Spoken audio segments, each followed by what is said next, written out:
The Black Keys are an American rock duo who were formed by two college mates who had been schoolmates before that in 2001. They are Dan Auerbach on guitar and vocals and Patrick Carney on drums. He's the one with the glasses. They released several lo-fi recordings before Attack and Release, which was their first really studio album, and they have released 6 more since then. Hi, my name's Dan. So this was the third album by the Black Keys, and is one of the albums that came before Attack and Release. So this is one of their what are generally thought of as their lo-fi albums. And in fact, it was recorded in a disused rubber factory, hence the name of the album. It's my first listen to it. It's not my first encounter with the Black Keys. I have also reviewed Attack and Release because it was on the list and it came earlier. So my second outing with them. And I would describe this as being garage blues rock. Kind of combination of those three ideas. So words that come to mind here are adjectives like dirty and gritty and grungy and loose and lo-fi. Now, sometimes I react against stuff that's lo-fi and kind of think, why can't they record it better than that? But actually, in this case, I think it works. So I think it brings together the aesthetic of kind of garagey recordings and fairly kind of musically traditional blues.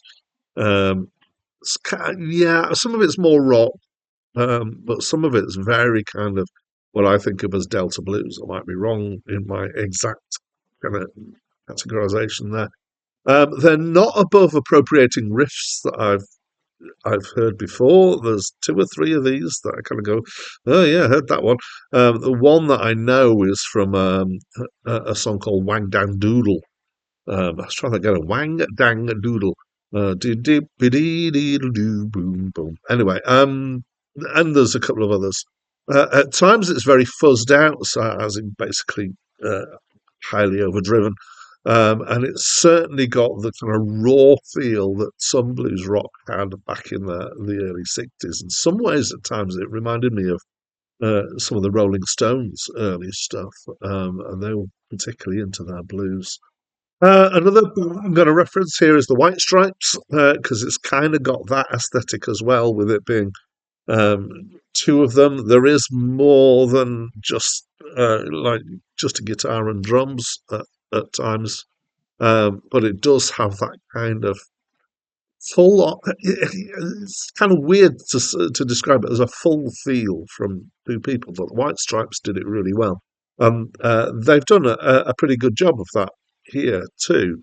The White Stripes benefit from Jack White singing, and they haven't got Jack White singing, and so it's not quite as engaging as a result of that, I would say.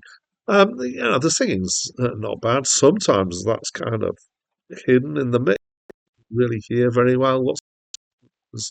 I mean, every track feels like it's got a different kind of mix set to it and a different feel and a different sound, which is all right.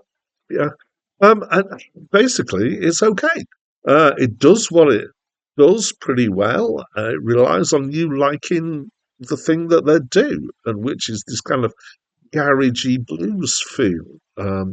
It feels conceptually consistent, and yeah, it's okay. I wouldn't particularly seek it out, but equally, I don't object to it, and actually mildly enjoyed it as I listened to it. It could be a road trip album. Actually, it could be the sort of thing that you might think of as a soundtrack to the to riding through the desert in the States or something like that. Not that I've ever done that. Or maybe riding through the moors in the North York Moors or something in Britain. Yeah, that kind of feel. So, yeah, okay. So that's what I think. I'd love to know what you think of this album, so please do tell me by leaving me a comment. And that's it from me for now.